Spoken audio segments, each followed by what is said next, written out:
Pernah nggak sih kepikiran gimana caranya menyelesaikan sistem persamaan yang sama tapi berulang kali tanpa harus buang-buang waktu? Nah, hari ini kita akan bedah satu teknik jitu untuk masalah itu, dekomposisi LU.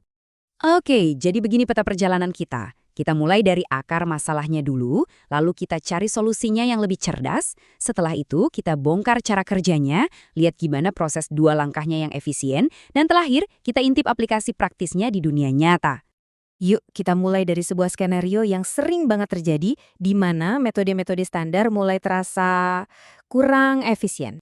Coba bayangin deh, Anda seorang insinyur yang lagi ngerancang jembatan. Strukturnya kan tetap sama, tapi Anda harus nguji jembatan itu dengan berbagai skenario beban yang beda-beda, puluhan bahkan ratusan kali. Intinya kita itu mau menyelesaikan persamaan A kali X sama dengan B. Nah, kalau pakai analogi jembatan tadi, matriks A itu ibarat struktur jembatannya yang nggak berubah. Tapi vektor B alias bebannya itu ganti-ganti terus di setiap pengujian. Nah, ini dia intinya. Kalau kita pakai cara standar terus-terusan buat setiap beban baru, ya lambat, boros waktu. Makanya kita perlu cara yang lebih cerdas. Sekarang, coba kita lihat posisi dekomposisi LU ini di antara metode-metode lain.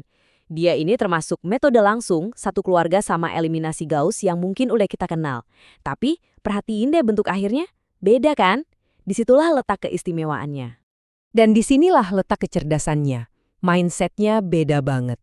Kalau eliminasi Gauss, setiap ada input baru, kita olah lagi semuanya dari awal. Tapi dengan dekomposisi LU, kita cuma fokus ke matriks A-nya aja. Dan yang paling penting, ini cuma dikerjain sekali di awal. Inilah wawasan utamanya. Kerjaan yang paling berat, yaitu ngurusin si matriks A, dipisahin dari kerjaan yang lebih enteng. Jadi, begitu urusan A-nya beres, nyari solusi untuk input-input baru jadi cepet banget. Oke, sekarang kita masuk ke jantung metodenya. Gimana sih cara kita mendekomposisi atau memecah matriks ini? Bagian pertamanya ini sebenarnya familiar banget. Matriks U atau matriks segitiga atas, itu ya matriks yang sama persis yang kita dapatkan dari eliminasi Gauss biasa. Nothing new here.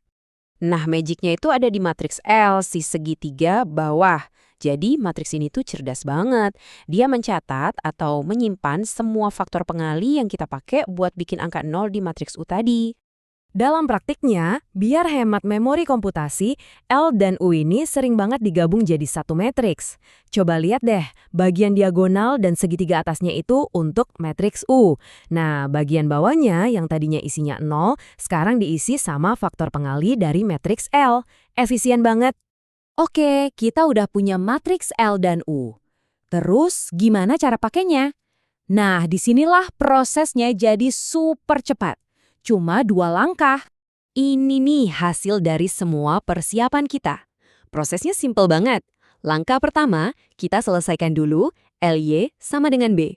Karena L itu matriks segitiga bawah, nyari Y-nya gampang banget, tinggal pakai substitusi maju. Begitu dapat vektor perantara Y ini, kita lanjut ke langkah kedua. Selesaikan UX sama dengan Y. Nah, karena U itu segitiga atas, kita bisa pakai substitusi mundur buat nemuin X-nya. Beres deh! Sekarang kita ngomongin soal efisiensi. Kerja berat di awal tadi yang memecah matriks menjadi L dan U, itu butuh waktu komputasi yang sebanding dengan N pangkat 3. Ya ini emang bagian yang paling mahal. Tapi, disinilah keuntungannya.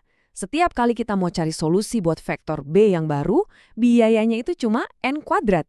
Lompatan dari N pangkat 3 ke N kuadrat itu, wah, penghematan waktunya luar biasa. Apalagi buat sistem yang ukurannya gede banget. Oke, kita udah lihat ini efisien.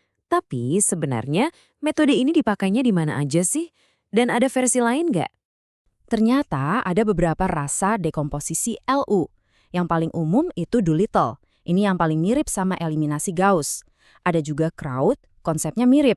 Nah, ada yang spesial, namanya Cholesky. Ini super efisien, tapi syaratnya matriksnya harus simetris. Kalau syaratnya terpenuhi, kerjanya bisa setengah lebih cepat. Selain buat kasus banyak input tadi, dekomposisi LU ini juga jagoan buat ngitung inverse matrix. Kenapa? Karena nyari inverse itu kan pada dasarnya sama aja kayak nyelesain AX sama dengan I, di mana I itu matriks identitas.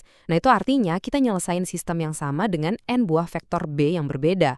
Pas banget kan buat LU? Dan ini bukan cuma teori di buku ya.